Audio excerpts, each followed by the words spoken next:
Now I'm going to talk a little bit about Addison's disease. In this condition, what happens is that your adrenal glands, which are located on top of your kidneys, don't produce enough of certain hormones.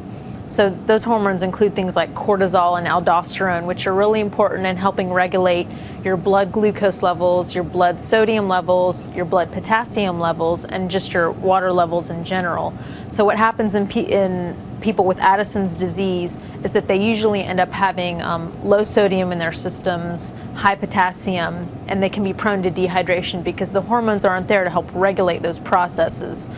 So if you do have a condition like this, it's important to keep in mind that you consume extra salt throughout the day because your body actually excretes more salt than it needs to, so you need to replace the amount of salt you're losing.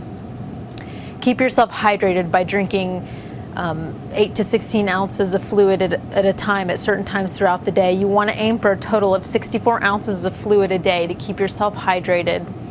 Stick to all your regular medications. If you have this condition, you're going to have to take medicine probably for the remainder of your life in like a form of a hydrocortisone tablet or something.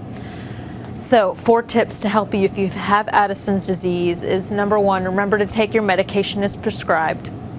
Number 2, you can add extra salt to your foods. You don't need to worry about buying lower sodium canned foods or low salt versions of foods because you do need that extra salt. Thirdly, remember to limit the amount of potassium you get. If you take a multivitamin, make sure that it doesn't have too much potassium in it and that you're not taking extra potassium anywhere else.